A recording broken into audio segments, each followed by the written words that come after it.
¿Dónde vamos a ir? Bueno, la primera parte va a ser ¿qué es energía solar? Y primeramente la energía solar tenemos dos conceptos que tenemos que entender. Para empezar energía solar, a entenderla, hay que hablar de una diferencia que es, aunque es muy básica para alguien con un título de ingeniería, puede ser muy complejo para alguien que no es ingeniero. Y eso es la diferencia entre energía y potencia. Entonces, cuando hablamos de una cotización, por ejemplo, energía solar, y la van a ver ustedes algo que son kilowatts. Y luego van a ver un término muy común que son kilowatts hora. Aunque parezcan exactamente casi lo mismo, son dos conceptos completamente separados. Adelante, José. ¿Estás en minuto otra vez? Perdón, una pregunta. ¿Vamos a tener esta presentación después del curso? Totalmente, Ah, ok, totalmente. para Tienen la presentación. no distraernos en escribir. Sí, van a tener dos cosas. Va a tener la grabación, porque pues ya la están Ok, grabando, y va a tener la diapositiva con todos los rayones que yo le haga. ok, perfecto. Ah, Gracias. Adelante. entonces, tiene los dos conceptos, potencia y energía. ¿Por qué es importante distinguirlos? Y la verdad es que aunque parezca algo simple, muchos instaladores de energía solar hablan de las dos cosas como indistintas. Potencia es la cantidad de paneles, por ejemplo, que tenemos instalados. Y energía o kilowatts hora es el producto. Vamos a pensar como si fuera, ¿no se acuerdan alguna vez en la universidad que vieron que fuerza es igual, bueno, trabajo, perdón, que trabajo era igual a fuerza por distancia? Fórmulas que vimos en la prepa que después ya jamás las volvimos a usar. Pero trabajo es fuerza por distancia.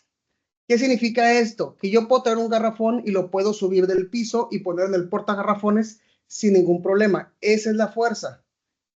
Pero traerlo del Oxxo a mi departamento que está en el tercer piso involucra una distancia y eso al final se convierte en un trabajo.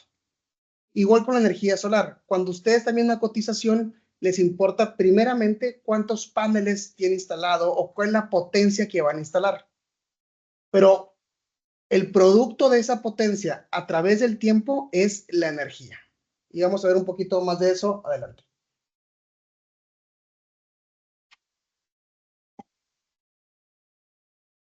Entonces, en la energía solar tenemos estos dos conceptos en nuestro día a día. Los sistemas solares, cuando los vendemos o cuando lo vende el vendedor, tendría que estar en kilowatts pico. Y esta P la vamos a ver más adelante. Es una nomenclatura de la energía solar, porque vamos a ver cuándo produce y cuándo no. Pero al final de cuentas, lo que ahorra o lo que hace que el recibo ahorre son los kilowatts pico. Perdón, los kilowatts hora. Los kilowatts hora es lo que nos cobra CFE. Y sí, sí es muy parecido, pero no es lo mismo. Uno es qué tanta potencia tiene el sistema y otro es cuánta energía me están ahorrando. Si ustedes agarran su recibo de CFE y lo ven, van a ver que su recibo de CFE le están cobrando a ustedes por los kilowatts hora, no tanto por la potencia. En un recibo industrial, lo vamos a ver después, sí te pueden cobrar por potencia. Pero por lo pronto, en tu casa, cuando tú apagas la luz, la apagas para ahorrar kilowatts hora, energía y no tanto la potencia. Al final, pues son parte de nosotros. Perdón, el kilowatt pico se refiere a... Aquí vamos a ver, en esa diapositiva. ok, Entonces, vamos a ver tres conceptos. Primeramente, el kilo, pues obviamente son los 1000. Watt es una unidad. Como dato, nomás, como watt es un apellido propio, la unidad va en mayúsculas. Para si alguna vez lo escriben, tiene que ser la doble mayúscula. Pero cuando tengo por hora, es una unidad de tiempo. Y cuando tengo la P, pico. El pico o la P significa que es en paneles solares. ¿Cuánta energía tengo en la parte solar de los paneles? Porque después tengo la parte solar con el inversor, que ese viene siendo kilowatts en AC. Cuando hablamos de pico, significa que tengo 650 kilowatts pico, que hay 600 kilowatts en paneles solares. Si los paneles solares son de 650, pues estamos hablando que son 1000 paneles. Esa es la unidad en la que vamos a ver las cotizaciones. Y ahora, ¿cómo funciona la energía solar? Y esta parte sí está un poco más compleja y funciona a través de lo que se llama el efecto fotovoltaico. ¿No se acuerdan el proceso de la fotosíntesis? La fotosíntesis agarra las plantas CO2 que hay en el medio ambiente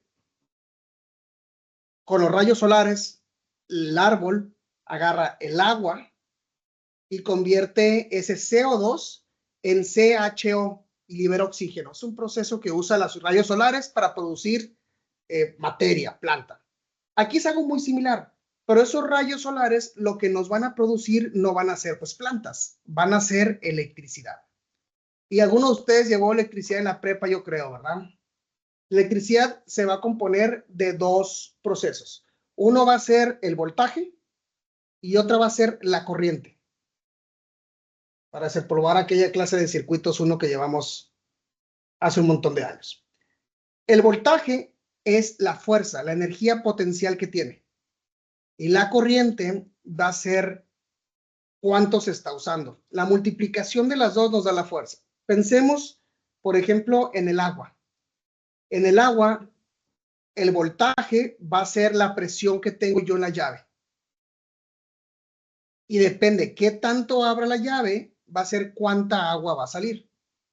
Pero qué tan rápido me llena la cubeta, va a ser la combinación de cuánta agua sale, el tamaño de la tubería, por la cantidad de presión que tengo. En electricidad es un poco complejo de escribir. Voltaje, corriente. Pues la multiplicación de las dos nos va a dar la fuerza.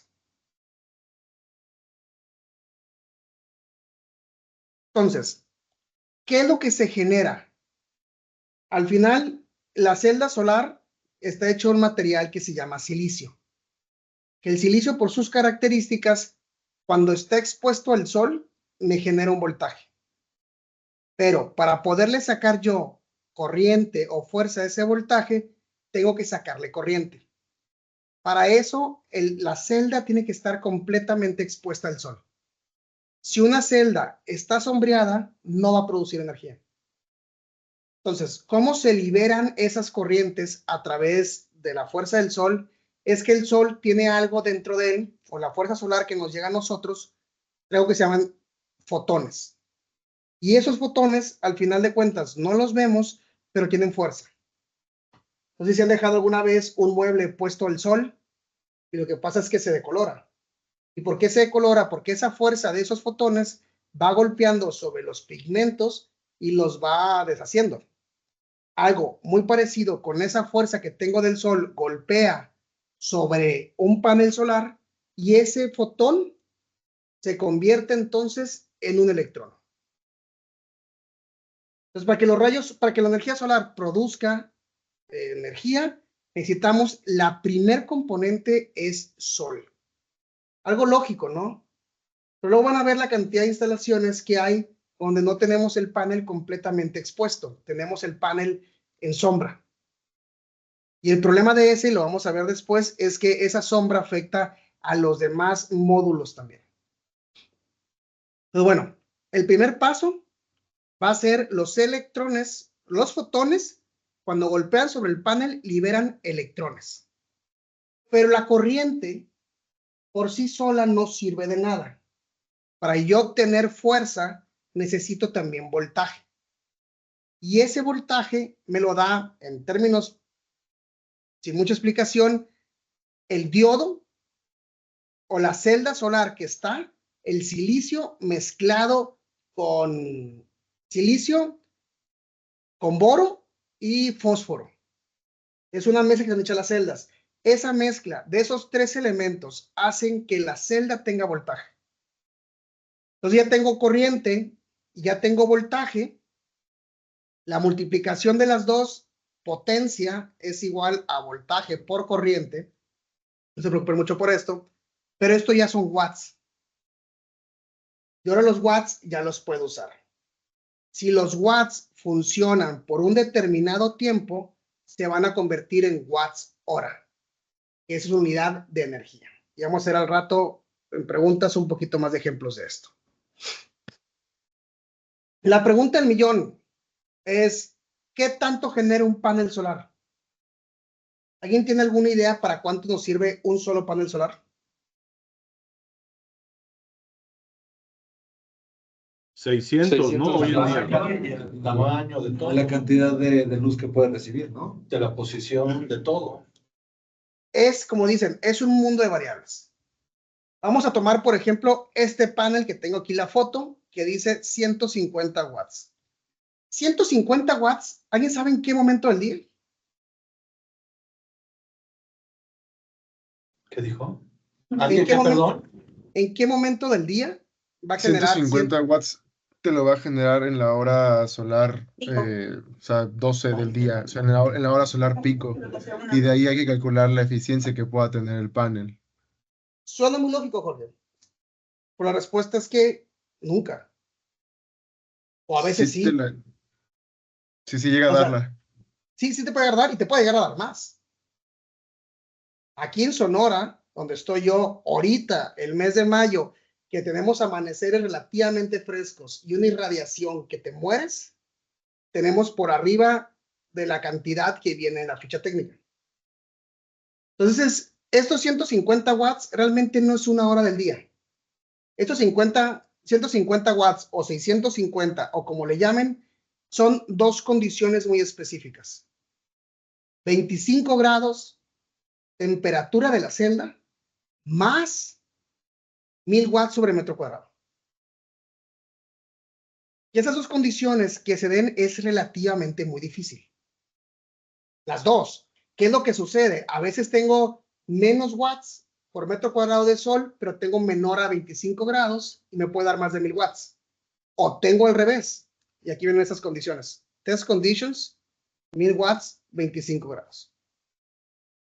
¿Qué pasa si tengo más de 1000 watts sobre metro cuadrado? Que sí se puede, no es normal, pero se puede.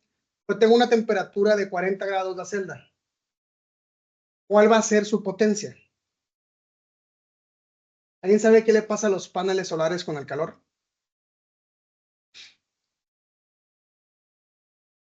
¿Se expanden? Se funden. Bueno, no se funden, están hechos para aguantar. José, la teoría dice que se expande, pero se expande el módulo. De hecho, parte de lo que dices que se expande, sí es cierto, porque todo con calor, menos el agua es un caso diferente, se dilata. Entonces también cuando hacemos las instalaciones, por ejemplo, no podemos dejar muchos paneles pegados unos a los otros por la dilatación que va a tener. Si tengo cadenas muy largas y no les dejo huecos de dilatación, las fuerzas que van a tener un panel contra otro, los del medio, pueden llegar a tener problemas de microfracturas. Es como las vías del tren, ¿no? Parecido, o las calles, ¿sabes qué bien común verlo? Las calles de concreto, que no les dejan los cortes. Que vas andando en la calle, vas botando, y es porque no les dejan las juntas de expansión. Pero bueno, en este caso, los paneles solares bajan la eficiencia con la temperatura. ¿Qué significa esto? Que en un día muy caliente van a ser menos eficientes que un día frío. Y esta pérdida de eficiencia la van a tener por el componente del voltaje, no por el componente de la corriente. No es que les ayude mucho a entender eso, pero lo que sí les va a ayudar a entender es que si mi vendedor o a mí me ponen un proyecto que esté en una lámina y no tenga separación el panel de la lámina, ¿qué va a pasar con el calor de la celda? Lo que decíamos, José, cuando son coplanares. Aumenta el calor también. El calor de la celda, o sea, el sol que le está pegando a la celda, una partecita se va a convertir en corriente, el resto se queda en calor, pero si está pegado a la lámina abajo, lo que sucede va a ser que no tengo un espacio de disipación de ese calor. Entonces la celda se me va a ir calentando más y más. Aunque las celdas no se me van a fundir y pueden aguantar, lo que va a suceder es que mi eficiencia va a ser más baja. Y se los comento para que lo tomen en cuenta. Si ven algún proyecto que va a ser coplanar, pues siempre cuestionen qué eficiencia están usando. Perdón, a ver, no sé, me quedé con la duda. O sea, Ajá. aquí la eficiencia del panel a mayor temperatura, menor eficiencia. Sí. No entendí. Sí. Estamos hablando Pues solamente siempre- de temperatura. Por el momento sí. La temperatura El voltaje es este voltaje que tiene el panel, depende de la temperatura a la cual está operando la celda. Ok. La temperatura de prueba a la que se mide la eficiencia de los paneles es 25 grados. Pero ojo, 25 grados la celda. Cuando la celda le pega el sol, ¿qué temperatura cree que agarren? No, 45 grados, 50 grados. Y yo que estoy en Sonora a 48 grados de temperatura ambiente, pues la Sí, celda el panel debe estar en 70. 70, 80. Entonces, realmente este voltaje lo voy a tener en pocas condiciones. Oye, y si nunca lo tengo o si no opera realmente ese voltaje, ¿para qué me lo dan? Ah, porque como sí puede haber días fríos con sol, yo tengo que hacer el cálculo de mi diseño en cuestiones de seguridad con los voltajes máximos que puede tener. Perdón, otra duda. Adelante. ¿Y qué pasa abajo de los 25 grados? ¿Te El da más voltaje, eficiencia? totalmente. Por ejemplo, ciudades como Ciudad Juárez, que es muy frío, pero aparte de mucha irradiación, si mi panel es de 600, me puede generar hasta 660. Ok. Entonces, digamos que es como un una conductor. mentira, es una mentira que todos llevamos creyendo que en lugares donde hace temperaturas muy altas el panel es muy eficiente. Es una mentira a medias, porque sí es verdad, pero por ejemplo, te voy a decir, un lugar muy caliente, muy poco eficiente, Villahermosa. Ujú. ¿Por qué? Porque hace mucho calor y hay mucha humedad en el ambiente, lo cual hace que los rayos solares no peguen tan bien y hay muchos días nublados. Ujú. Un lugar muy bueno para generar, vuelve a ser, por ejemplo, Mexicali y Hermosillo, que sí tengo, aunque mucha temperatura, mis días sin sol son 320 al año, con irradiaciones muy buenas. También, por ejemplo, José, algo muy interesante es, entre más alto esté sobre el nivel del mar, mejor funcionan. ¿Por Claro, qué? está más cerca del sol, ¿no? Totalmente. Hay menos impurezas entre el sol y el panel. Impurezas la damos a humedad, aire, todo lo que hay alrededor. Pero al final no afecta tanto. Lo vas considerando. Simplemente les diría, cuando vean paneles solares que están sobre los techos pegados, que así se usa, yo lo hago mucho, es una manera muy cómoda de poder instalar. Vamos a tener dos problemas. Uno es, y lo vamos a ver al rato, la autolimpieza del panel. El polvo, como están rectos, decanta más fácil y cae. Y la otra es el calor que se está generando debajo del panel, que afecta la eficiencia. Pero bueno, ¿qué tanto generan? Tengo lo que me dice la ficha técnica, pero la ficha técnica es un número bajo condiciones de laboratorio. ¿Puedo tener más? Pocas veces. Por lo general van a ser menos. Es decir, si mi panel es de 150 watts, realmente voy a tener menos. Por lo general, a lo mejor un día bueno llega a 130. Y hay excepciones que vamos a ver al rato, que son, por ejemplo, los nuevos paneles que hay bifaciales. Eso sí logran obtener un poquito más de potencia. Bueno, estas condiciones son a 1000 watts sobre metro cuadrado y 25 grados la celda. La celda realmente nunca va a estar a 25 grados. Para que la celda esté a 25 grados, la temperatura ambiente tiene que ser de 0. Y eso es muy parecido a los coches. Lo que yo digo es que si tú quieres un coche para vueltas de la oficina, te vas a buscar uno que te diga 16 kilómetros por litro. Pero ninguno de los que te compres realmente va a dar 16 kilómetros por litro, menos en la Ciudad de México. Estamos de acuerdo, ¿no? ¿Pero qué te ayuda? Te ayuda a tener una base comparativa. ¿Qué significa eso? Que si voy a comparar un March con un i10, con un Kiwi, con el que sea, ese número en todas las marcas fue medido de la misma manera. Entonces, en los paneles solares, aunque realmente nunca me genere la capacidad que dice que me va a generar, me ayuda a poder comparar las diferentes marcas de los paneles solares sin tener que preguntarles a qué condiciones hiciste la prueba. Porque todas las pruebas con las que se miden los paneles son las mismas, 25 grados y 1000 watts sobre metros cuadrados. Ya sabemos que a esa temperatura van a producir cierta cantidad. Van a producir, no es 80% menos, es 80% de la energía por lo general que vemos en la ficha técnica. Si en la ficha técnica decimos que producen 600 watts, vamos a hacer en nuestros cálculos como si van a producir un 80% menos. Y este 80% ya trae condiciones de la vida real. La cantidad de watts que tenemos y la cantidad de energía. Perdón, una duda. ¿Este porcentaje se degrada en el tiempo? Totalmente. Tenemos dos degradaciones en los paneles, una que se llama PID y otra LID. Este PID es un Potential Induced Degradation o pérdidas de degradación inducidas por voltaje, y es que en los paneles algún electrón sale del panel, se va por la estructura y no vuelve al otro lado del panel. Entonces se va perdiendo materia, por así decirlo. Se va como cuando tienes un par galvánico, que el acero desaparece, así desaparece también un poquito de silicio. Lo que hacen ciertas marcas de inversores es que si el voltaje se va por aquí y no vuelve por acá, en la noche le inyectan voltaje al revés.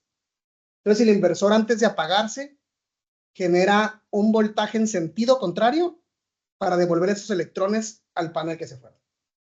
Entonces esta la tenemos más o menos controlada. Y la Light Induced Degradation es una degradación inducida por luz, pues es una degradación por funcionar. Los propios rayos, los rayos solares que generan el efecto fotovoltaico, pues al final de cuentas, al golpear los fotones sobre la superficie del panel, van dañando sobre todo el fósforo, la unión de fósforo con silicio, y la van haciendo menos eficiente. ¿Qué tanto caen? Caen anteriormente, el primer año, 3%, como que una adaptación, y después de ahí, el siguiente año 1%, y después de ahí 0.5% nomás. ¿Qué es lo que hace el fabricante? El fabricante, lo vamos a ver al rato, en la ficha técnica, me dice, yo te garantizo el panel con esta curva. Año 0, año 25, va a caer la eficiencia así. Y te vas a quedar a lo mejor a un 80% la eficiencia original. ¿Alguien sabe? Supongo que todos ¿cómo se llaman? Los que venden estos sistemas, ¿Integradores? perdón, los integradores. Bueno, sí. Sí, te escucho, como que se metió un ruido, pero ya se quitó. Supongo que los integradores toman este 80% a la hora de hacer sus estudios. Deberían de hacerlo, ¿no? Claro, uno que sí sepa va degradando su eficiencia, pues primer año un 3% y después un poquito más. No, me refiero a que en la práctica real, si los paneles nos dicen que son de 600, eso sería bajo condiciones de laboratorio y una temperatura de 25%, etcétera, etcétera, y después hay que tomar en cuenta la altura, la humedad, la radiación solar, y bueno, temperatura, altura, humedad y radiación. Y tú nos dices que en la vida real deberíamos de tomar el 80% de lo que marca un panel, ¿no? Sí. Totalmente. Por ejemplo, yo tengo históricos de mis instalaciones. Sí. Entonces, yo tengo una instalación donde me decía que el primer año debía producir, por decirte un número, 85,000 kilowatts hora. Entonces, lo que he hecho yo es que veo en la vida real, en el primer año real, me produjo 74,000 kilowatts hora. Entonces, ¿qué es lo que hago yo personalmente como Joaquín? Es saco cuál es la diferencia entre lo ideal y lo real. Y lo que hago ahora con ustedes es que cuando José me envía un proyecto que tiene para evaluar, comparo lo que está proponiendo el integrador con mi experiencia. Ok. Yo tengo una eficiencia propia, pues ya en mis proyectos en promedio, entonces ya comparamos lo que está diciendo el instalador contra el histórico mío que me dice cuánto va a generar realmente la instalación. ¿Por qué? Porque hay temas que vamos a ver ahorita afectan la eficiencia como polvo, suciedades, problemas de instalación.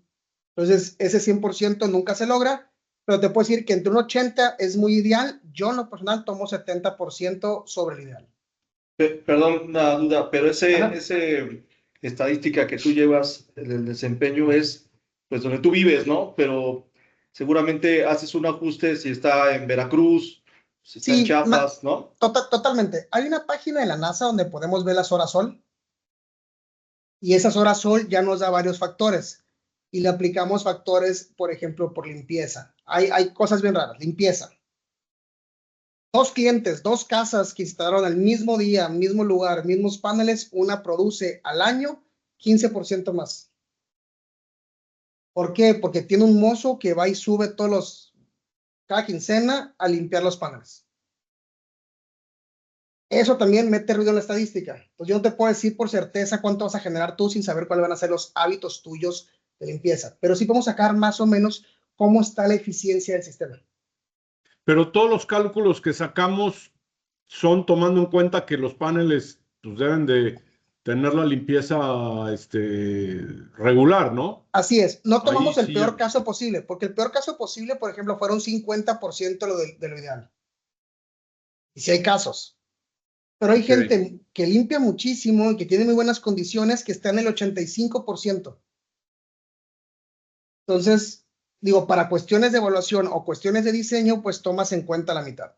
Lo que sí les puedo decir es que si es un techo coplanar, por ejemplo, lo mismo que les decía, que el panel está pegado a la lámina, la eficiencia va a estar 70 hacia abajo, por la cuestión del calor. Oye, una pregunta, Joaquín. Además de la limpieza, ¿los paneles requieren otro tipo de mantenimiento como para que su eficiencia vaya manteniéndose? Mira, más que la cuestión de eficiencia, en eficiencia, los paneles solamente la limpieza. Pero hay temas que tienen que ver con la eficiencia, por ejemplo, que no se me vuelen. Un panel volado no es eficiente, ¿no? Entonces, sí de vez en cuando revisar también el torque que tiene la estructura. O sea, que estén bien apretados. Aunque no tiene que ver con la eficiencia per se, tiene que ver con que los paneles estén instalados. Y además que eficiencias que trabajen. Totalmente. Otro tema que también es importante, por ejemplo, son los inversores. Los inversores, que son los que convierten de DC en AC, lo vamos a ver. Si no se le limpian las rejillas de disipación o los ventiladores, no van a quitar ese calor. Y el inversor, cuando se siente caliente, lo que hace es que baja la producción para no quemarse. Entonces, sí hay un factor de eficiencia también ahí. ¿Cómo se les limpia? ¿Cómo se da mantenimiento a los inversores? Por lo general, con un soplete. Soplete de aire comprimido, no de calor. O una aspiradora. Un tipo de aspiradora, quitar el polvo. Tiene rejillas de disipación y que los ventiladores trabajen libre. Un tema que suele haber, por ejemplo, con los inversores, es que los dejan encapsulados. Entonces yo tengo aquí mi cuartito, pongo aquí un inversor, aquí pongo otro inversor, aquí pongo otro inversor y aquí pongo otro inversor. Pues los inversores en el manual te dice que tiene la salida de aire, entra aire fresco por aquí, unos ventiladores y lo tira hacia el lado. Entonces, si yo pongo varios en serie, este agarra aire fresco, lo tira caliente, este agarra aire caliente, lo tira más caliente, y luego este agarra aire más caliente y lo tira, y el último recibe un aire ciclado y viciado por todos los demás. Entonces, al final del año, este produjo 85,000 kilowatts hora y este produjo 72. ¿Por qué? Pues porque como recibe aire más caliente, nunca funciona al 100% para no dañar su electrónica interna. Entonces parecerá que no, pero como lo instalas tiene mucho que ver. Bueno, a los paneles solares los medimos en watts, pero la energía que producen se mide en kilowatts hora. ¿Vendemos watts? Porque a mí me cuestan los watts. Me cuesta el panel solar con una capacidad de watts, me cuesta el inversor con una capacidad de watts, pero al cliente le ahorra en kilowatts hora. Entonces, ¿cómo lo puedo convertir? La fórmula es más o menos así. Si yo tengo un panel de 650 watts, lo multiplico por algo que se llaman las horas sol. Las horas sol es un tema medio complejo, pero son horas equivalentes a 1000 watts sobre metro cuadrado. Por ejemplo, en Ciudad de México debe haber más o menos 5.5 horas sol. ¿Qué significa eso? No es que haya habido 5 horas de sol, es que hay 5.5 horas equivalentes a 1000. Entonces el sol sube y baja. Aquí a lo mejor en su día máximo está en 800 watts. Pero si yo sumo una hora de la mañana con una hora de 800, donde está 200 más 800, sumo 1000. Entonces son horas equivalentes a 1000. Eso que llamamos una hora sol. Entonces si yo multiplico 850 por las 5 horas sol por 70% de eficiencia, puedo calcular entonces cuánto me va a generar un panel. Entonces si agarro los 650 por 5.5 por 0.7, un panel solar me va a generar 2500 watts hora. Pues como lo quiero en kilowatts, 2.5 kilowatts hora. ¿Eso es diario? Esto es un diario promedio anual.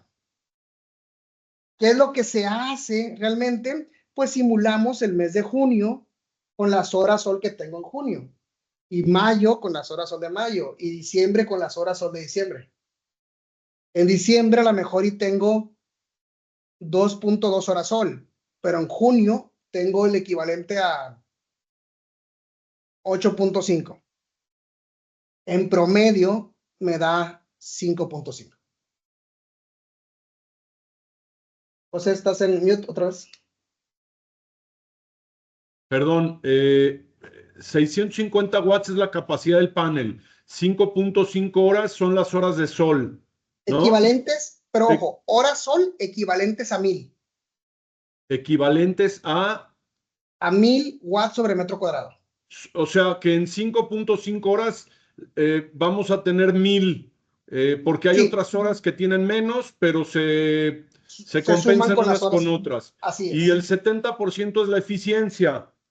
Así es. Quiere decir que eso te da 2500 watts hora. 2500, pero como lo quiero hacer en kilowatts, pues recorro el punto 3. Ok, 2.5 kilowatt hora. Ok, Así es. Esto correcto. es un estándar nomás anual, para que sepan cómo convertir de watts a kilowatts hora. ¿Qué me van a afectar a mí? Pues depende cómo he hecho mi instalación, yo puedo aumentar o disminuir mi eficiencia. ¿Qué es lo que queremos hacer? La eficiencia tú la marcas aquí al 70, pero puede ser que sea al 80. Digamos que va a ser del 50 al 85. Al 80, pero nunca, o sea, o difícilmente arriba de 80. Yo jamás he visto arriba de 85. ¿En ningún lugar de la República? Ni con los mejores equipos. Ok. No he probado con los nuevos bifaciales, pero con la tecnología tradicional nunca he visto arriba de 85. ¿Qué sucede con esto?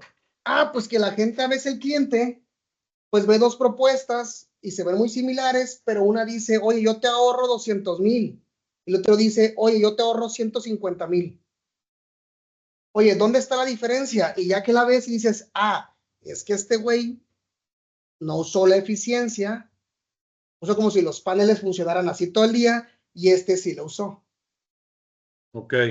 Pero a veces el cliente se va porque cree que va a ahorrar, que ahorra más, pero se da cuenta, pues ya muy tarde, que O si calcula más horas de sol, ¿no? sí, claro, totalmente. También es una Y manera de hacerlo. esos datos, ¿dónde se pueden obtener? O sea, si tú dices estas 5.5 horas es el promedio de la Ciudad de México, pero en Chihuahua pues debe ser muy diferente, ¿no? Sí, mira, la industria, hay software de simulación, pero una página muy común es usar la página de la NASA. De la NASA. Si hay una página específica de la NASA donde tú pones, por ejemplo, qué ciudad quieres o dónde quieres Ok. y le pides que te baje la información de solar. Creo que la acaban de cambiar. Entonces, por lo general, lo que haces es a través de la página de la NASA. Ok. Ok, ok. Correcto. Bueno, Adelante.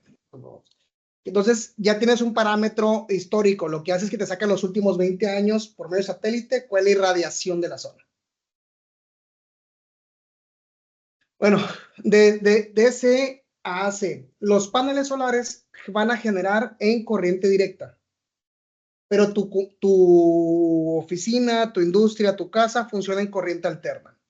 Para eso tengo que hacer un cambio de corriente directa a corriente alterna. Y eso lo vamos a ver a través de los inversores y ahorita vamos a platicar de ellos. Primeramente, tipos de sistemas.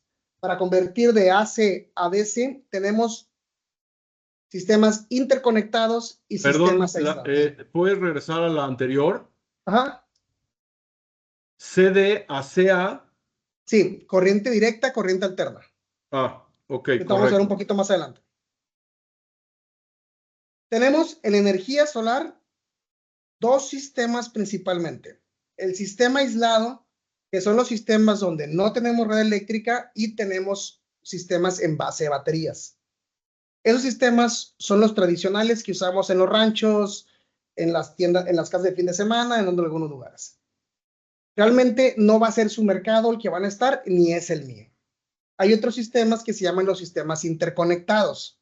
Los sistemas interconectados es donde uso a CFE como una batería y lo que yo genero ahorro dinero. Y vamos a ver un poquito más a detalle de los dos. El primero es el sistema aislado.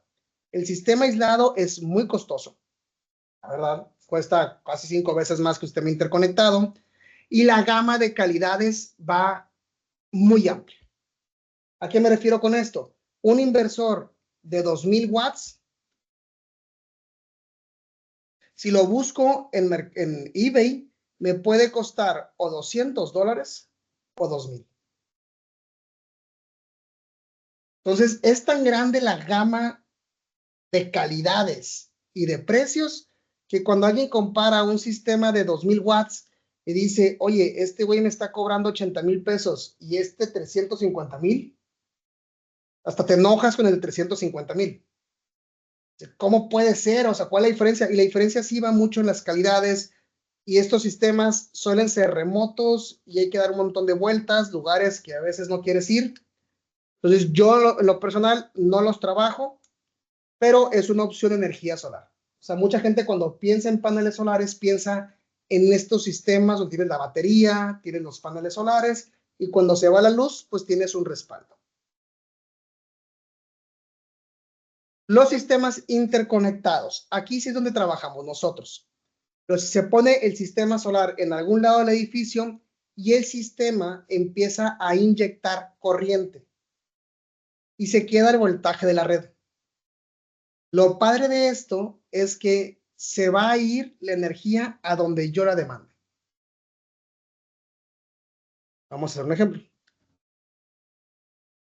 Yo tengo mis paneles solares aquí en el techo, muy feliz, y va a viajar hacia un tablero. De este tablero, yo tengo aquí una lavadora y tengo aquí un aire acondicionado mini split en el techo, porque ya hace calor.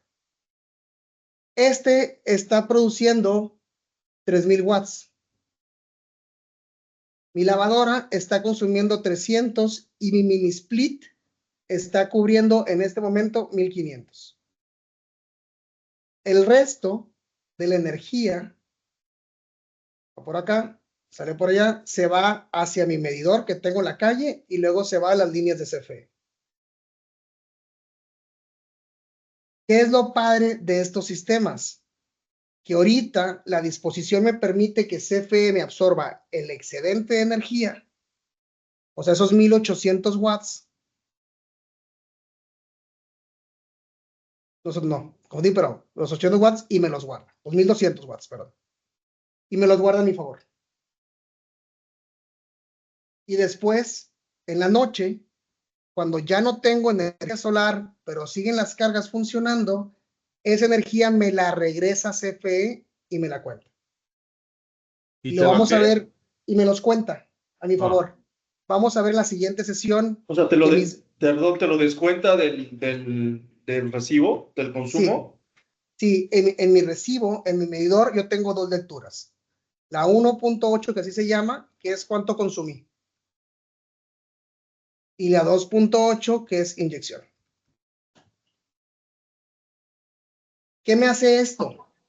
Que si yo pongo más energía solar que lo que está consumiendo mi edificio en ese momento, CFE la absorbe y me la cuenta a mi favor para después.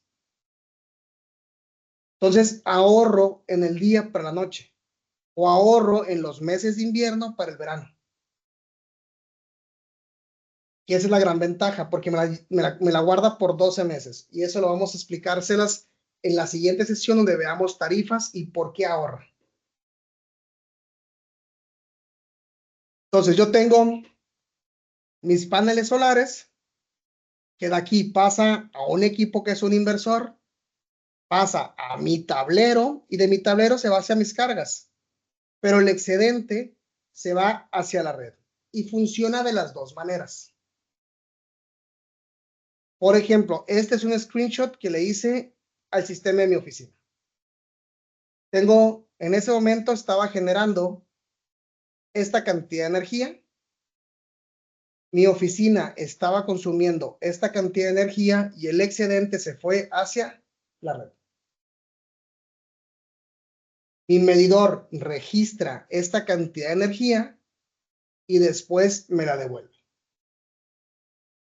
Si yo entregué más energía que la que consumí, mi recibo llega en ceros. Que no existen recibos en ceros. CFE te cobra un cargo mínimo de 25 kilowatts, que son aproximadamente 100 pesos por mes. Si es bimestral serían 200. Porque luego hay clientes que dicen, oye, es que me dijiste que iba a llegar en ceros. No, es que sí te llega en ceros, pero como no existe el cargo cero, te llega el cobro mínimo. Yo tengo 4 años pagando cero. ¿Pero cero, cero, ceros? Cero, absolutamente cero. Agua, Raúl, porque puede ser un tema de que ahí hay un error en la facturación y de repente te puede llegar un recibo No. con todo lo que no has pagado. Sucede mucho. ¿Cuándo sacaste tu recibo, Raúl? ¿Cuándo instalaste? En 2022. Así está raro.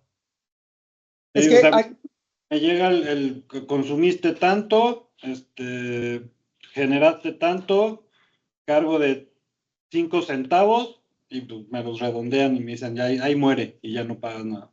no te están cobrando el mínimo. No me están cobrando nada. Okay. Checa si no está la palabra estim o estimado en el recibo, porque eso puede estar ocasionando que te lleguen ceros porque no hay una lectura correcta. Sí, pero de cualquier manera, por sistema, el 25 kilowatts es lo mínimo. Lo que pasa a veces es que el restante de los 12 meses, CFE está obligado a comprártelo, a pagártelo a precio marginal local. Es un tema muy complejo. Entonces, en algunas zonas de CFE, en vez de pagártelo, tienes un saldo a favor en tu recibo. Pero no es la ley. La ley dice que lo tienen que liquidar. Pero a lo mejor por temas internos de tu zona de CFE se les hace más fácil tomártelo como dinero que expedirte un cheque y pagártelo. Pero es de los afortunados. Sí había casos y eso era sobre todo cuando estabas antes del 2017.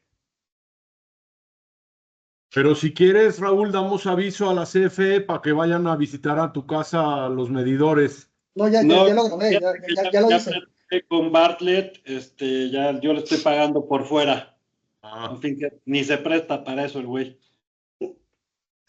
Bueno, hay otros sistemas que son los sistemas de bombeo y los sistemas de iluminación. Los sistemas de bombeo no los vamos a ver ahorita, pero son sistemas que también funcionan y a lo mejor se van a topar con ellos. El sistema de bombeo, tengo los paneles solares, les pega el sol. Cuando hay sol, la bomba saca agua, se acaba el sol, se acaba el agua. Y también los sistemas como de iluminación. Postes de luz que tienen iluminación, en el día se carga una batería y en la noche sale la batería hacia la lámpara. Esos son más directos, son autosustentables, no le vendes ni le compras a CFE, cuando no hay sol no genera. esos serían aislados, ¿no? Son sistemas aislados, pero no tienen baterías como los sistemas o inversores como los sistemas que vimos ahorita. Y nomás se los menciono para que sepan que también existen. No, realmente ustedes como Servimex no creo que vayan a financiar esto. Puede ser a lo mejor por un ayuntamiento o algo así, pero es un tema aparte. ¿Qué afecta la generación?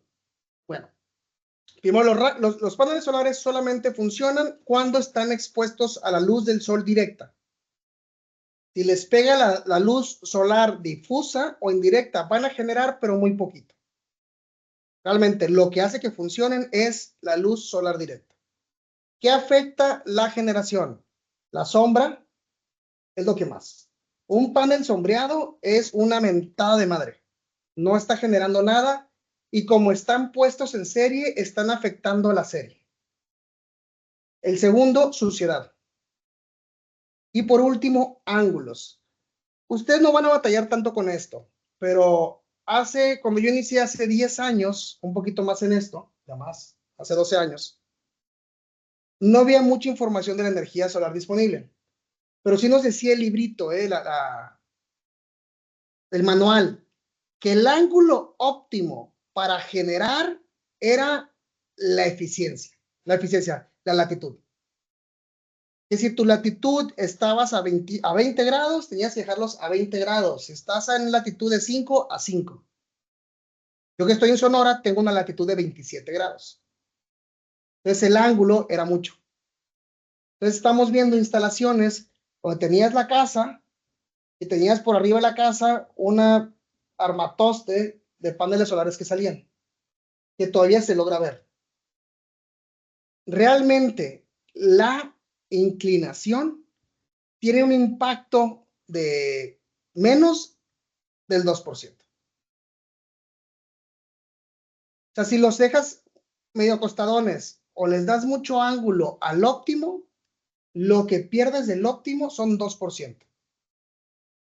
Entonces, no se les recomiendo yo dejar los paneles al ángulo óptimo, sobre todo en instalaciones al norte, porque van a quedar los paneles con demasiado ángulo y luego en un problema con viento se vuelve un papalote. No es tan necesario, pero es el óptimo, sí es el óptimo. Pero, por ejemplo, ustedes están en Ciudad de México, no sé, los demás todos hay Monterrey, Torreón, escucho ahorita, ¿no? Pensemos en Ciudad de México. Si quieres ir a Valle de Bravo, la velocidad, o vamos a Acapulco, la velocidad ideal para que tu coche gaste lo menos posible son 80 kilómetros por hora. Pero esa es la velocidad más eficiente. Pero si te vas a velocidad, te vas a perder horas de playa. Entonces decides ir un poquito más rápido, aunque no sea la eficiencia. En el caso de la energía solar, muchas veces optamos por no poner el ángulo óptimo por mejorar la seguridad u otros aspectos posibles. Porque dejar ángulos muy grandes me va a generar problemas después de estructuras muy altas. Porque tenemos ese como tema. ¿Cuánta diferencia tengo? Pues miren, realmente, con que los paneles, en este caso, el ángulo óptimo sería de 30 a 40 grados. Bajé internet de algún lado, ni me acuerdo dónde. Lo importante es que mientras que tú estés viendo al sur, suroeste, la eficiencia va a ser suficientemente buena. Oye, si tengo una nave industrial viendo a las dos aguas, una al sur y una al norte, en el norte tengo que poner una megaestructura para poder ver al sur. Mi respuesta sería no. Simplemente los paneles que estén en este lado te van a generar con menos eficiencia que los otros. Si aquí van a generar con 100% de eficiencia, cuando estén viendo al norte, van a generar con un 80% de eficiencia.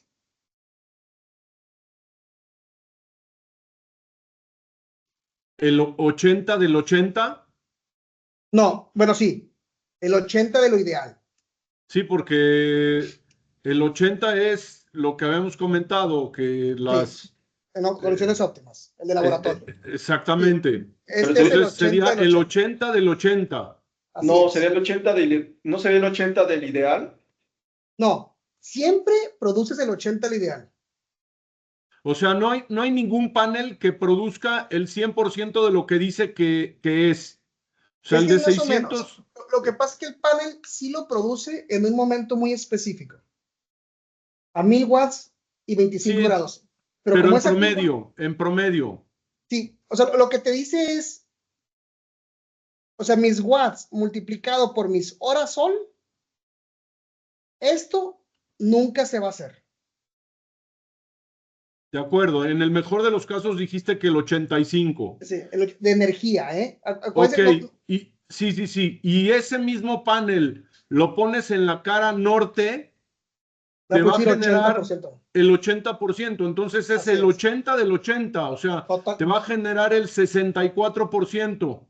así es. Del ideal. Ok, del El ideal, detalle, sí. ajá. Del ideal La, a 25 grados y etcétera, etcétera. la ventaja es que me lo va a generar. A mí me encanta energía solar porque es de las cosas que tiene retorno a la inversión sí o sí. Mm. ¿Por qué? Porque te va a durar generando ese 60% que si no, no lo tuvieras. Si la techumbre fuera lo suficientemente grande para poner puros paneles en la cara sur, no Sí, pones los paneles en la cara norte, solamente los pondrías si no hay espacio. así es. Ok, Exactamente igual. Oye, tengo una cara que va hacia el este y una al oeste. Ninguna me da al sur ni al norte. qué Pues desmadre, ¿eh? lo que hace el sol es que primero le va a pegar a la del amanecer y lo van a atardecer. Ok, Pero al final sí van a generar. En esos casos de eficiencia, pues tengo que modificarla y manipular los sistemas. Pero, ok. pues es lo que hay. Lo que no conviene hacer es hacer unas estructurotas para alinear los paneles al correcto para ganarme un poco más de eficiencia. Tiempo de vida. ¿Cuánto duran los paneles?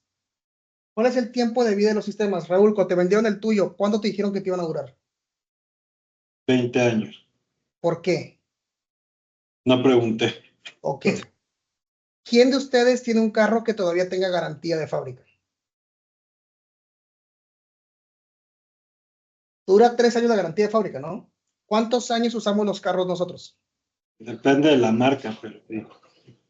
Sí, por decir 3 años de garantía y reemplazamos el carro cada 5 o 6 años. Si lo compramos de agencia, ¿no? Entonces vamos a decir que la mitad del tiempo que usamos el carro ya no tiene garantía.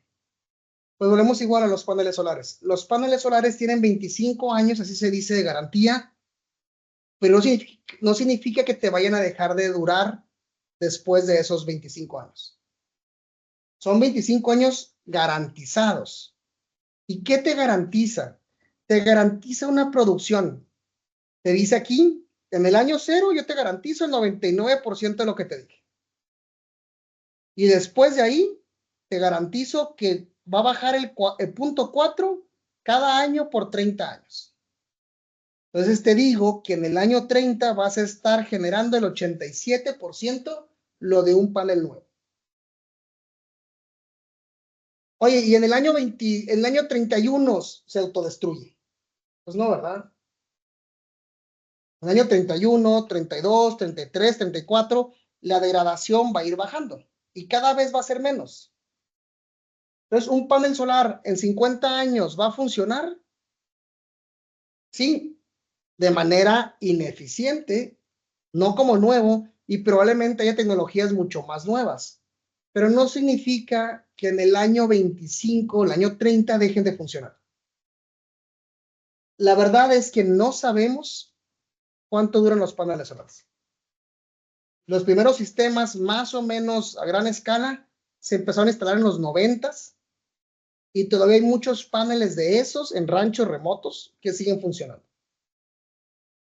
Entonces, no sabemos realmente cuál es el tiempo de vida. ¿Qué es lo que pasa? Que durante estos 25 años el inversor lo tuviste que cambiar pues en el año 0, a lo mejor en el año 8, a lo mejor en el año 15, en el año 20, porque el inversor es de electrónica que sí tiende más a fallar. Pero los paneles solares pueden durar, no sabemos qué tanto. Pero tampoco van a durar por siempre, ¿no? A lo mejor la estructura donde están los paneles solares ya no sirve. Y eso sí, voy a tener que cambiarlos. Entonces, existen tiempos de vida para los diferentes componentes. Los módulos sí pueden durar mucho, pero no los otros componentes. ¿Y cuáles son los componentes del sistema? Pues los paneles solares, o mejor llamados módulos, inversores, estructuras, cableados, conectores, cajas. Entonces, la tubería eléctrica que yo tengo en el techo que está sometida a la intemperie, ¿me va a durar los 30 años de los paneles? Pues probablemente no. Entonces, ustedes que analizan proyectos de inversión en esto, pues también hay que preguntarle al cliente, oye, a ver, ¿es un CAPEX único o va a haber otro CAPEX a la mitad del proyecto para poder hacer un refurbish, una actualización de cableados? Porque también los venden así, ¿no? Los venden como proyectos one fit all, una vez, una sola inversión y el resto es pura ganancia. Y no, si requieren mantenimiento, si requieren a lo mejor cambiar cableados o alguna cosa similar. De los componentes tenemos 3 macros, que esos son los que vamos a ver en las cotizaciones. Por lo general vamos a ver el módulo solar, el panel, marca y modelo. Inversor, vamos a ver también marca, modelo y estructura, lo que nos van a decir marca, no modelo. Ojo con esto. Si ustedes ven que el coche es marca Chevrolet, ¿les dice algo?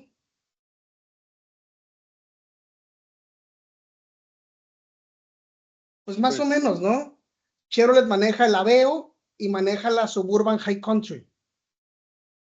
¿Cuánta diferencia de precio tenemos entre una Aveo y una Suburban High Country? Pues 10 millones, 2 millones. Más, ¿no? La Suburban High Country está como en 2.300.000. Y el Aveo está como en 300. Entonces, si lo sacas, cuesta 8 veces el precio del primero. Igual pasa, por ejemplo, en los módulos. Muchas veces decimos, es que es Jinko, es Tier 1. Pues sí, sí es Jinko. Jinko sí puede ser Tier 1, pero Jinko también maneja varias gamas de paneles. Oye, es un Jinko heterojunction bifacial de 630. Oye, la última tecnología. Oye, es un Jinko policristalino. Oye, pues ese güey se fabricó hace 10 años. Hasta en las fabricaciones actuales también me va dando, la misma marca maneja 4 o 5 paneles. Entonces, no nomás, digo, se lo digo para que no se vayan nomás de que, es que sí está en la lista Tier 1. Dentro de los mismos fabricantes hay niveles de paneles. Entonces, a lo mejor uno, que es el producto más eficiente, está costando 16 centavos y misma marca, misma potencia, por así decirlo, está costando 11 centavos. ¿La diferencia en qué va? Esa diferencia la tenemos a través de pues, la tecnología, si es nueva, o la calidad del panel. Inversores, más o menos igual. Módulos, tenemos 3 tipos principalmente: el policristalino, el monocristalino y las capas delgadas. Estos realmente no existen. Hubo un intento, pero ya no hay. ¿Cuál? Los de capa delgada. Ah, O sea, no funcionaron o no fueron rentables o por qué no existen ya. En México hicieron un intento de entrar con una marca americana que se llama First Solar, que es de los pocos que están hechos en Estados Unidos. Y cuando fue la pandemia, como de China no se podía importar, si importamos estos thin films, pero los voltajes eran muy grandes y son telurio de cadmio. Y el cadmio es contaminante. Entonces hubo un problema. Entraron como un año y luego ya se fueron. Actualmente instalamos casi puro monocristalino. El policristalino es la misma tecnología que el poli, pero la calidad del silicio, al enfriarse, es otro proceso, tiene como rupturas internas, lo cual lo hacía más barato, pero menos eficiente. El tema es que la eficiencia del poli subió hasta un punto, y la eficiencia del mono subió mucho más. Entonces, fabricar un policristalino es más barato, pero es menos eficiente. Y al final nosotros cuando compramos un panel solar lo compramos por los watts. Entonces, este tamaño a lo mejor me vale $200, por ese número, pero me maneja 650 watts. Y el mismo que este panel me vale 160, pero me maneja 350 watts. Entonces, aunque sí es más barato, se volvió menos eficiente a un punto donde el mercado solamente estamos instalando ya módulos monocristalinos. Bueno, por general usamos módulos cristalinos porque los policristalinos dejaron de avanzar en el desarrollo de la tecnología. Ahora los monocristalinos, ahora tenemos módulos monocristalinos, celda dividida, y luego tenemos los monoperc, los heterojunctions, y están entrando una nueva tecnología que se llaman los N-type. En estos, el fósforo, en vez de ir en la parte de afuera, va en la parte de adentro y hace que sean más eficientes. Y no se preocupen mucho por esto, es nomás que sepan que aún en los paneles solares o en los paneles que vemos tan iguales, hay diferentes tecnologías y calidades. Celda dividida. La celda dividida es la tecnología que van a estar viendo hoy en día. El panel tiene celdas en la parte de arriba y celdas en la parte de abajo. Anteriormente, las celdas eran grandes.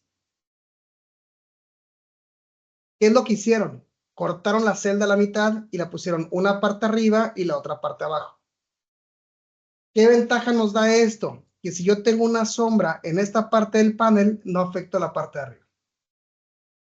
Y también un tema de pérdidas de calor, que si al cuadrado por R, pues no se preocupen por eso. Realmente es por tema de eficiencia. Todos los paneles que van a ver ahorita van a ser celdas más rectangulares y va a haber una división a la mitad. Y también tenemos ahora los módulos tipo N-type, que los N-type también son celda dividida, pero funcionan más el calor, pero les afecta menos, y el sol, las pérdidas que les decía de L y D también son menos. Pues antes los paneles solares me los garantizaban por 25 años y ahora son por 30. Entonces casi toda la nueva tecnología está entrando por el lado de los N-type. Los inversores. Los inversores es la parte más crítica porque es la más propensa al daño. Estos son equipos eléctricos electrónicos que convierten el voltaje de mis paneles, que es corriente directa, en una corriente que oscila a través del tiempo, que es corriente alterna. Ustedes imaginen que hacen esto a través de magia. Pero esa magia tiene un detalle, genera calor. Y esa magia proviene de la parte de la electrónica de potencia. Y la electrónica tiene dos grandes enemigos, el agua y el calor. Y el polvo, tiene tres grandes enemigos. Entonces, estos inversores, mucha gente por abaratar precios, los dejan, por ejemplo, en el techo, que les pegue el sol. ¿Qué creen que pase con un equipo de electrónica si está expuesto al sol? Va a Lo que tener yo, Produce menos. menos tiempo de vida. mucho menos tiempo de vida. Se Yo le llamo la calienta, prueba del produce iPhone. menos. Un iPhone nuevo está costando 30 y tantos mil pesos y lo cuidamos un montón. Un inversor cuesta 70 mil pesos o más y no lo cuidamos tanto. Entonces, mi prueba que le digo a mi gente es, piensa, si tú no dejarías tu celular donde vas a dejar el inversor durante el día, tampoco pongas el inversor. Porque no va a aguantar el calor y se puede dañar. ¿Cuál es el problema con los inversores? Que como es electrónica, tienden a fallar muy fácil. Los paneles son muy robustos, pues es algo más físico. La estructura es súper vital. Es de las partes más importantes de la instalación y es donde se definen los precios. Tú ves una cotización, tú ves dos cotizaciones y una está mucho más cara que la otra. ¿Por qué pudiera ser? Mismo panel, mismo inversor. La calidad de los materiales con las que lo hacen. Sí, pero de los materiales no tan principales. Porque el panel Hablo es el mismo. de la estructura, no, el panel es el mismo. La estructura impacta un montón en los costos. Hay unas estructuras que conocemos, por ejemplo, como los mini rieles, que son para láminas trapezoidales. O el carport. El carport, un carport te puede impactar, costar el doble el proyecto. Sí. Entonces, en la estructura es un punto donde la diferencia de precios se puede, bueno, yo, por ejemplo, cuando instalo en San Carlos, que es una playa aquí cerca de Hermosillo, yo pongo triple riel, y si la separación de las patas, que son estos, me da para que sea de 1 metro y cacho, yo pongo más. Y aquí un riel en medio, para que los paneles tengan un tercer soporte. Porque sé que es una zona de huracanes. Pero esto, obviamente, impacta en el precio. Entonces, de los detalles donde empieza a ver las diferencias de precio, no son en los paneles, empiezan en las estructuras y después vamos a ver en los componentes más chiquitos como el cableado eléctrico. Importa mucho. No existe una estructura que les diga, tiene que ser esta. Puede ser de aluminio anodizado, que es el que más usamos de preferencia, pero también puede ser de acero. Lo que es importante es siempre seleccionarlo de manera correcta. Oye, si voy a hacer una estructura en Cancún o en algún lugar que tenga mucha corrosión y uso cero al carbón, ¿qué le va a pasar con mi estructura? Se va a desgastar mucho más rápido. Y en un huracán en Cancún, donde una estructura duró 5 meses, 5 años, llega un huracán, ¿qué le va a pasar a la estructura en los vientos fuertes? Y ya está corroída. Se va a volar, se va a ir. Entonces, Y se vuela. lo importante es que la estructura sea acorde a la instalación. Pero entre una buena estructura acorde a los vientos de Cancún y una barata, el precio puede ser total. O sea, una estructura que use acero al carbón y una que use acero anodizado, el precio de las dos, aunque tú las veas igual, físicamente estructuras, el precio cuesta una el triple. Y eso impacta. Entonces, el diablo está en los detalles y esos detalles hay que revisar cuál es el tipo de estructura que está usando. Los microcomponentes van a ser, por ejemplo, los conectores MC4, los cableados, los taquetes. Me tocó una estructura aquí en Hermosillo que en un viento se voló toda la estructura, toda y cayó arriba de un carro nuevo. Y cuando la ves, eran taquetes de plástico. Porque el instalador, pues usó un taladro, metió un taquete y dice, oye, si mi tele soporta esto, y metió taquetes de plástico. En vez de taquetes expansivos o un material epóxico que haga la expansión y la sujeción con la losa. El problema es que eso no los vemos. tampoco el cableado. No sabemos en las cotizaciones qué es lo que están usando. Y al final, el sistema total es la suma de los componentes. Para ser eficientes, se necesitan que todos los componentes tengan la misma calidad, o sean por lo menos similares a los anteriores. No sirve de nada tener los mejores paneles y los mejores inversores en la lista de Tier 1 y que la otra tenga la marca de inversores que queremos, si al final todo lo demás no está de acorde. La calidad debe estar unificada con el resto de los productos. Imagínense un Audi con frenos de bocho de balatas. Entonces, es importante en los sistemas solares mantener la misma calidad si están pidiendo ustedes en proyectos en todos los componentes. Es difícil, porque no podemos ver en papel una cotización, oye, ¿qué cableado estás usando? ¿Qué tuberías? ¿Haces ingeniería correctas? Pero muchas veces la diferencia de precios está en esos detalles. La eficiencia del sistema. La calidad de los productos tendrán un moderado impacto en la eficiencia.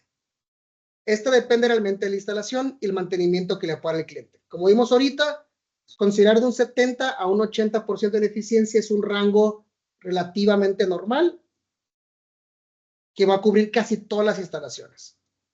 Pero, por ejemplo, me ha tocado ver instalaciones que las hacen en bloqueras.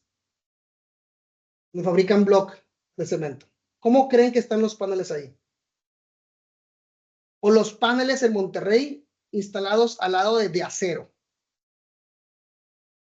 Que todo el día está la chimenea tirando el coque que están haciendo idea. O en una que hacen piedras laja.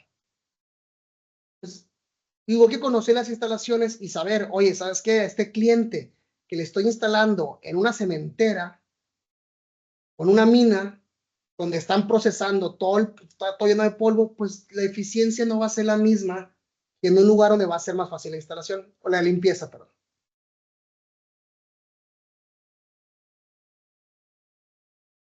Y esta es la diferencia de limpieza. O sea, ya este polvo, que tenemos la comparación entre estas dos.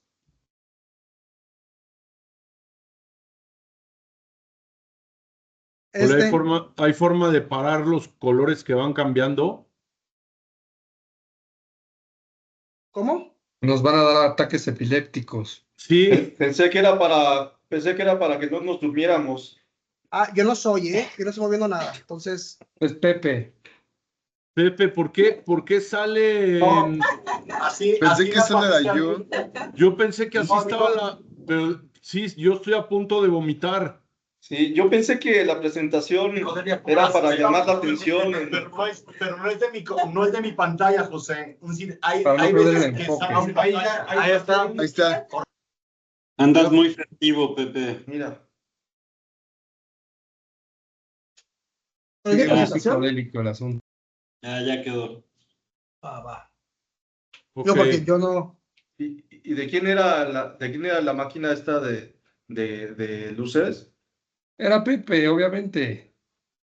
Santo Cristo. No era de mi Sí, compu, yo era ya de mi estoy- compu, de Joaquín, no sé qué pasó. O sea, Sale. aquí todo lo que pase malo es Pepe, ¿no? Ya estoy aprendiendo.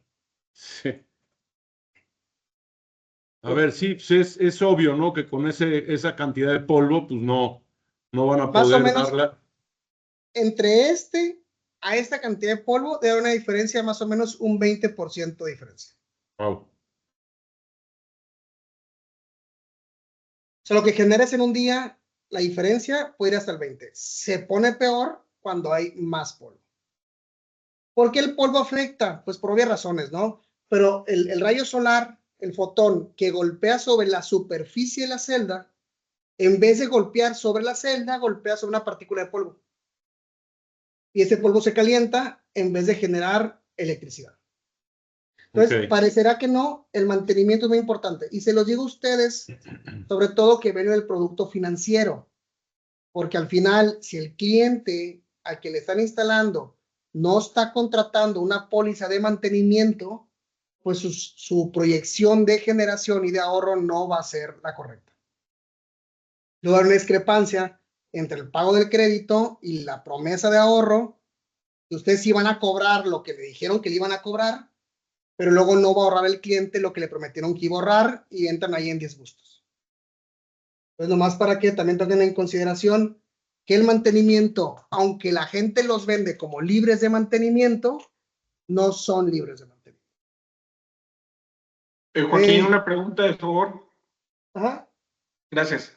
En el dado caso, suponiendo una granizada, se rompe el panel en que le afecte, no sé, en un espacio al 5% de su tamaño. ¿Se pierde la totalidad del panel por tener alguna rotura, algún quebranto? ¿O nada más en un espacio es el que se reduce la potencia? Está buena la pregunta, no está fácil de explicar, pero a ver, mira. Estas celdas están puestas en serie entre sí. O sea, se suman así. El detalle es que lo que le pase a una, como están en serie, les pasa a todas. Entonces, si tú una celda haces que produzca esa celda 20% menos, todas las demás producen 20% menos. Porque en un circuito en serie, la corriente es igual en todo el circuito. Como foquitos de Navidad. Entonces, lo que le afecta a uno, le afecta a todos. Si hay maneras de compensarlo internamente, los paneles tienen algo que se llaman diodos de paso, que en sombras muy fuertes se lo brincan. Pero en rule of thumb, lo que le pasa a uno, le pasa a los demás. En esa serie, ¿no? Lo que pasa es que los inversores también tienen muchas series. Una instalación de 200 kilos, estamos hablando de 20 MPTs y que MPT tiene 2 series. Pero sí afecta mucho, por eso las sombras son muy importantes, que no haya ninguna sombra, porque una sombra, no, la pérdida de potencia no es proporcional al tamaño de la sombra. Okay. Se va sobre sobre todo el panel. Y en el dado caso, entonces, no afecta tampoco que un panel tenga alguna degradación, no afecta a los demás paneles. Sí, claro que sí. Ahí sí también, de un panel a otro. Pero no todos los paneles, a los de la cadena. Es un tema más técnico que no estamos viendo aquí. Pero tú para conectar los paneles, un panel, por ejemplo, tiene 40 volts y tiene 10 amperes. O más, 15 amperes. Pero no conectas un panel solo, conectas una suma de 10 paneles y los metes al inversor. Entonces, si le afecta una piedra o algo, le afecta a 10 paneles, no a los 300 instalados. Es por cadenas. Y esas cadenas después las pones en paralelo y entran a los inversores. O sea, es un tema más técnico que no estamos viendo ahorita. Pero sí afectan, pero afectan a la cadena. Y una cadena calcula que van a ser entre 10 a 15 paneles.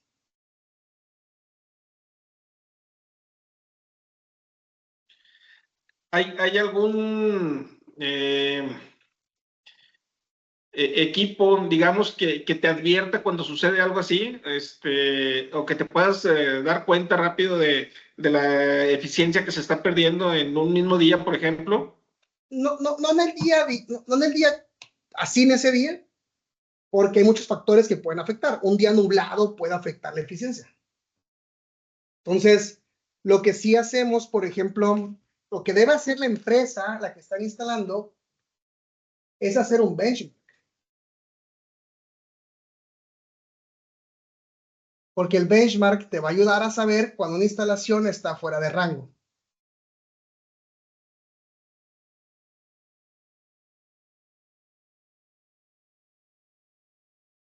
A ver si encuentro el mío. De acuerdo, gracias. ¿Pueden ver el Excel? Muy chiquito. Es que tengo un pantallón loco de 36 pulgadas y todo lo mío es super wide así. De hecho, tengo 2 pantallones, tengo 3 pantallas. Te lo mando. Vámonos. Y aquí me siento como, ¿vieron la de Surfitch alguna vez? Sí, claro. Haz de cuenta, así me siento. Me falta Halle Berry. ¿Qué es lo que tengo acá? Aquí lo que hago yo en Excel es que todos nuestros clientes ponemos cuánto generaron al mes dividido entre la potencia que les instalamos. y ahí me arroja datos importantes. Por ejemplo, esta me arroja que en el mes de diciembre está súper baja comparada con las demás. Y me arroja una alerta. Oye, algo raro hay aquí. Y es porque es una casa club en una colonia donde no me dejaron el ángulo, le pegan sombras, pero no teníamos otra opción de cómo hacerlo. Entonces yo llevo un benchmark de todas mis instalaciones. Y cuando alguna se sale y me marca, oye, este está muy por fuera del resto de las demás, porque este código de colores lo sacan un promedio entre todas en Excel. Me dice que esa requiere atención.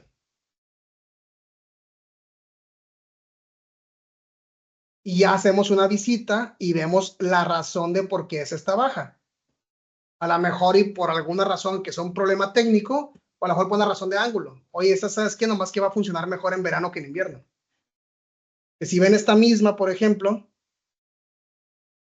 oye, esa está funcionando mucho mejor en junio que lo que fue en diciembre. Ah, es que su ángulo favorece al verano y no al invierno. Pero nosotros con esto nos damos cuenta cuando requiere, hay una alerta, oye, algo está pasando. Pero así, algo que me informe el mismo día, el monitoreo del inversor te puede dar, pero luego no sabes si fue un día anómalo o qué fue. Bueno, el sistema se vende como libre mantenimiento, pero realmente no lo es. No es un sistema tampoco como un motor a combustión interna que requiere lubricaciones, cambios de aceite, afinación. Es solamente limpieza y revisión.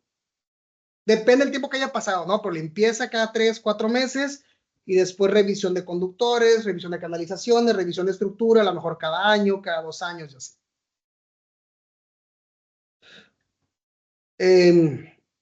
También mantenimiento de los inversores, revisar el polvo, quitar el polvo que pueda haber y también revisar los voltajes y las corrientes de las cadenas que estén dentro de los rangos preestablecidos. Será parte del mantenimiento. Y cada 3 a 5 años hay que hacer una revisión de aislamientos de la estructura, pero también es bueno hacer una inspección termográfica. Una cámara termográfica, yo puedo ver el calor y si alguna celda está dañada por alguna razón, me va a empezar a marcar puntos calientes. Y depende el tipo de punto caliente y la gravedad, ya será si desconecto esa celda, si la reemplazo o qué hago.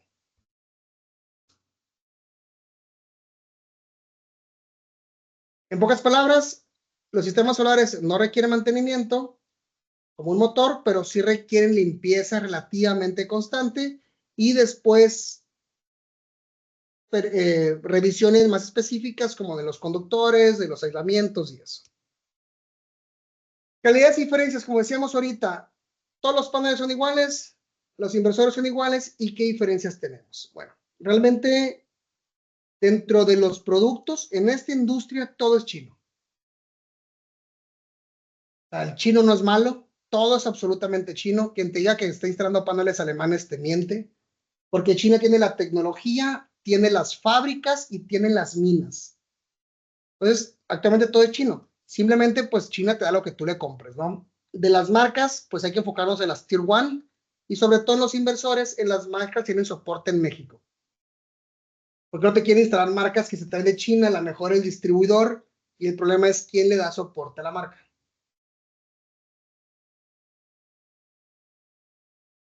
Y pues, ¿qué diferencia hay? Pues una celda de buena calidad son celdas más eficientes con tecnología más nueva. Ahora, por ejemplo, algo que se abaratan mucho los distribuidores cuando van a mandar a México es que compran paneles con marcos más delgaditos. Y el problema es que después los paneles se empiezan a pandear. Entonces, un panel de 40 milímetros de aluminio cuesta más que uno de 30 milímetros de aluminio. ¿Cuántos tiers hay? ¿Es 1 y 2 o hay hasta 3, Mira, 4? No, realmente no existen otros tiers más que el One. O eres One o no existes. Porque este Tier 1 lo inventó Bloomberg en un reporte que tiene de bancabilidad. Sí. Entonces, en la industria es, ¿o estás en el Tier 1 o estás con todos los demás? Pues lo malo es que en el Tier 1 te manejan por marca general, no por tecnología ni por línea de ensamblaje. Es decir, a lo mejor Jinko tiene 20 fábricas, pero nomás 2 manejan la última tecnología y las demás se van abaratando. Lo que te dice el Tier 1 es que la marca Jinko te puede solventar a futuro el crecimiento, pues es sólida financiera, pero más no te habla de las calidades de las celdas. Entonces ahí entramos en un problema donde, oye, pues también dime, o sea, de toda la cartera que maneja, cuáles son los paneles que mejor funcionan. Y para esto está el Enrel, que es un laboratorio gringo que sí hace las pruebas de largo tiempo y hace más específico por modelo. Y pues con eso pasamos a dudas y preguntas. Ya la próxima sesión lo que vamos a ver es eso que está generando las celdas, cómo se traduce en ahorro, qué tipos de recibos tenemos, cómo impactan y sobre todo el tema de las baterías, cómo ahorran ahora.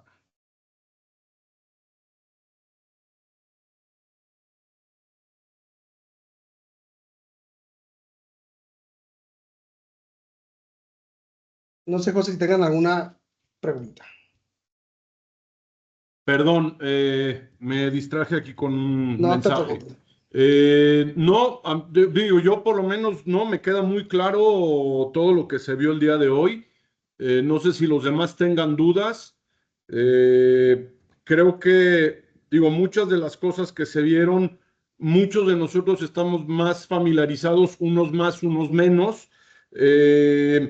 Pero, digo, nos afianzó mucho más la información que tenemos. Yo digo, espero que la siguiente reunión ya sea un poco más técnica en cuestión a números para poder entender precisamente la parte numérica, ¿no? De todo esto. Sí, totalmente. La idea era separarlo en dos. Este darles como una introducción que son los paneles que hay y la siguiente pasarnos a conocer un poquito más sobre las tarifas. Buenísimo. ¿Cuánto No se sé si genera? Porque entender las tarifas de media tensión actuales es un temita, ¿eh? Ok. No sé si alguien tenga dudas. Yo quería comentar algo. Sobre la presentación, nos dijeron que nos van a mandar las dos, ¿verdad? La que está rayoneada y la normal, y el video también para compartirlo a los que no pudieron estar presentes, ¿no? Bueno, el video es con José y yo le envío la presentación a José. Así es. Ok, perfecto. Sí, porque hay varios que vale la pena que lo vean el video. Igual tengo una infinidad de videos en YouTube. Pueden seguirme el canal, suscríbanse, activen notificaciones, denle like. Sí, ya te seguimos, somos tus followers. Diles el nombre de tu canal, por favor, Joaquín. Es C-I-A. En la presentación, esta, mira. Listo. Gracias. ¿CIAE? Ajá, C-I-A-E, C-I-A-E. ¿En YouTube o en dónde? En YouTube. Ok. TikTok, ¿no? CIAE. Tengo un libro, lo pueden comprar si quieren. Tengo un libro por acá.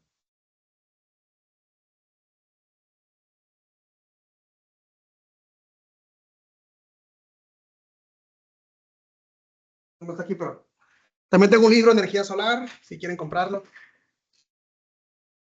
Todo. Si está en Amazon, sí. No, tengo mi propia plataforma, fíjate. Amazon te cobra un montón. Está bien.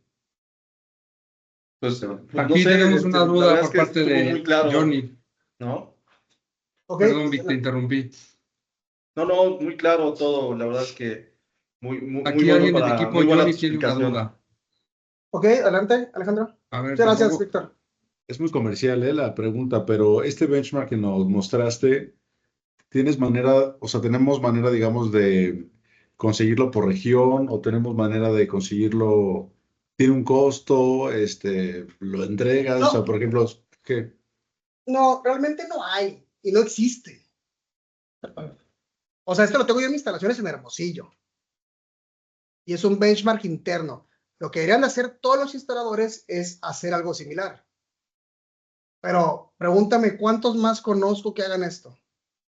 Sí, porque justamente mencionabas que tenían que hacer un benchmark, pero pues, ¿cómo comparan? con la región o cómo comparan, porque sería un buen punto para un prospecto decirle, mira, en la región tenemos estos 3 clientes o 5 clientes o 10 clientes y así van sus métricas de 1 año, 5 años, ¿no? O sea, eso funcionaría Me mucho. encantaría tener más de esta información, pero luego no hay. O sea, no hay nada nacional y de verdad pocos instaladores, que yo conozco casi ninguno, le da un seguimiento postventa a su instalación. Ah, ok, entonces no existe. Vale. O sea, lo ideal sería que existiera, ¿no? Sí, sí, sí. Pero realmente, si ustedes que trabajan con instaladores, pregúntale, pasa un benchmark de tus instalaciones pasadas, ¿cómo van? Ok, bueno, entonces no existe. No existe. Son buenas prácticas que trato de inculcar en otros, pero uy, la verdad es que es difícil.